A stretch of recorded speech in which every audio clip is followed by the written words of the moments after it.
पीले दांत वाली बहू। रंजना कभी ब्रश नहीं करती थी। उसे कितनी बार उसके माँ बाप ने डांटा, लेकिन उसका कोई असर उस पर होता ही नहीं था, जिस कारण से उसके दांत पीले पीले हो जाते हैं। शादी के बाद अरे बहू, वैसे तो तुझ में कोई कमी नहीं है, पर तेरे दांत इतने पीले कैसे हैं बेटा? कैसे मतलब? कोई सर्जरी थोड़ी ना कराइए। वो तो क्या नाम, मैं ब्रश नहीं करती थी तो पीले हो गए। अब क्या करूं? आप कहें तो लाल करवा लूं या फिर काले? यार ये क्या है, क्यों माँ से लड़ रही हो? लड़ रही हूँ? अरे मैं लड़ रही हूँ या ये बोल रही है कि दांत पीले हैं, पीले। अरे तपस्या थोड़ी ना की है इन्हें पीले करने के लिए। बकायदा ब्रश नहीं किया है 20 साल तक, तब जाकर। छी, कैसी बात कर रही हो? ये उस वक्त तो पीले नहीं थे जब हम लोग तुम्हें देखने आए थे। अरे तब साफ करवा लिया होगा डेंटिस्ट के पास जाकर। अब देखो कैसे पीले पीले लग रहे हैं। रंजना सास की तरफ गुस्से से देखती है। फिर शुरू हो गई पीले पीले पीले।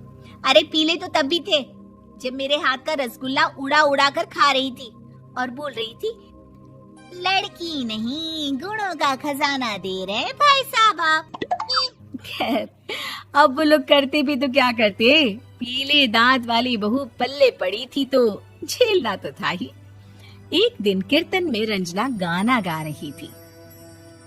अरे कमला बहन, माँ का द्वार है, यहाँ तो सब शुद्ध होकर आते हैं, फिर अपनी बहू को ब्रश भी नहीं करवाती तुम। दूर से पीले पीले दांत भक्ति में बाधा उत्पन्न कर रहे हैं। अरे कोई 2 साल के बच्चे थोड़ी ना लेकर आई हूँ मैं बहू बनाकर। अच्छी खासी लड़की है, अरे कैसे करवाऊं ब्रश? ये तो उसे खुद करना चाहिए ना।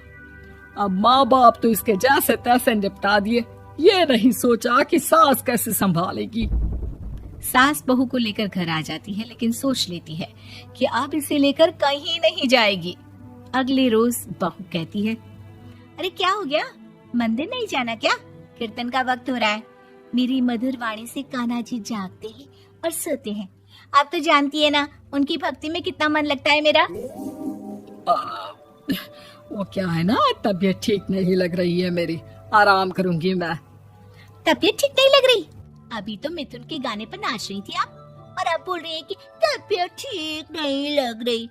अरे भक्ति में मन लगा लो सासू माँ, ऊपर जाना है, क्या मुंह दिखाओगी आप? हाँ? सास को बहू की बात पर गुस्सा आ जाता है। मैं क्या मुंह दिखाऊंगी, इसकी चिंता तो ना कर, समझी? अपने मुंह की चिंता कर, जो ये पीले पीले दांत लेकर हर जगह पहुंच जाती है। पता है लोग कितना मजाक बनाते हैं। ना जी ना, मैं नहीं जाना कहीं तेरे साथ। तो ये बात है, कोई ना, मत जाओ, मैं अपने कमरे में ही बैठकर भक्ति कर लूंगी। ऊपर वाला दांत थोड़ी ना देखता है, मन देखता है, भावना देखता है। और अरे बस बस, तू सब कुछ दिखा, बस ये सफेद चमकदार दांत ना दिखाना किसी को, है? जा यहाँ से। बहू को सास की बात का कोई फर्क नहीं पड़ता, वो तो जैसी थी वैसी ही रह जाती है। सुबह नहाकर किचन में खाना बनाना, फिर खाना खाना, कीर्तन भजन करना और सो जाना।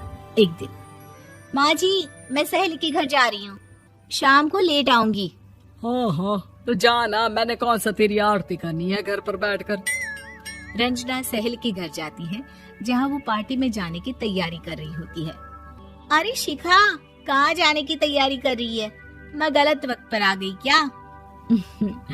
अरे नहीं यार, उल्टा सही वक्त पर आई है। मैंने ये साड़ी और ज्वेलरी निकाली है यार, शाम को इनके ऑफिस की एक पार्टी में जाना है। बताना कैसा लग रहा है ये सब? नहीं यार, इस ड्रेस के साथ तो वो वाली ज्वेलरी अच्छी लगेगी। हाँ हाँ सही बोल रही है, मैंने ध्यान ही नहीं दिया। वैसे तो हमेशा से मस्त फैशन सेंस रखती है। तो बड़ा जाती होगी ना पति के साथ पार्टी में। रंजना कुछ नहीं बोलती, बस सोचती है कि यार काश ये बात सही हो जाती, पर मैं क्यों नहीं जाती पार्टी में? क्या इन लोगों की कोई पार्टी होती नहीं होगी? रंजना घर आती है और रात में पति से सवाल करती है, एक बात बताइए, आप मुझे किसी पार्टी में क्यों नहीं ले जाते? क्या आपके यहाँ ऑफिस में पार्टी नहीं होती? पति बेचारा क्या कहता कि दांत पीले हैं तुम्हारे इसलिए। अरे कोई पार्टी होती नहीं हम लोगों के ऑफिस में, तो कहाँ से लेकर जाऊं?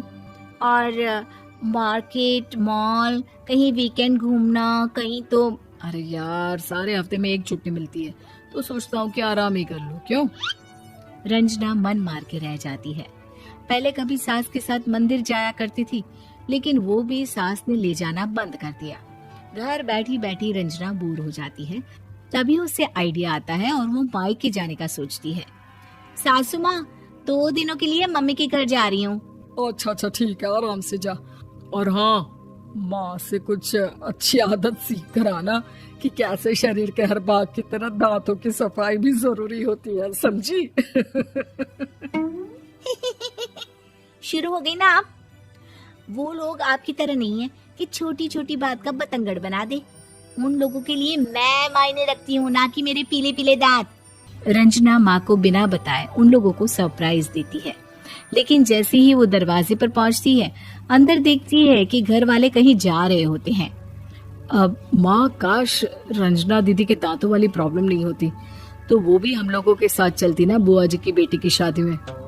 हाँ बेटा, लेकिन अब उसे कौन समझाए कि उसको उसके पीले दांत नहीं दिखते, लेकिन उसके आसपास के लोगों को कितना एम्बैरेसिंग फील कराते हैं। मुझे तो कितनी बार उसके स्कूल की टीचर ने शिकायत की कि उसके साथ कोई लड़की बैठना भी नहीं चाहती, और ना ही कॉलेज में कोई उससे बात करना चाहता था। लेकिन पता नहीं क्यों उसे ये बात समझ में ही नहीं आती। कोई कमी नहीं है उस लड़की में, बस यही कि दांत पीले हैं। वो तो भला हो जीजा जी और उनकी माँ का, जो दीदी को जैसी है वैसे ही रखा हुआ है। रंजना को अपने घर वालों की बात सुनकर बहुत दुख होता है। वो सोचती है कि वो क्या करे, लेकिन फिर वो सीधा डेंटिस्ट के पास जाती है, अपने दांत चमकाती है और कसम खाती है कि वो रोज ब्रश करेगी।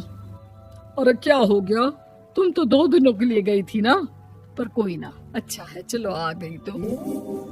रंजना सास के सामने आकर खड़ी हो जाती है और पूरी स्माइल करती है, उसके चमकदार दांतों को दिखाती हुई। हैं? चले मंदिर। माँ, मुझे माफ कर दीजिए, मैंने आप लोगों को बहुत एम्बैरेसिंग फील करवाया। मैं आज से रोज ब्रश करूंगी।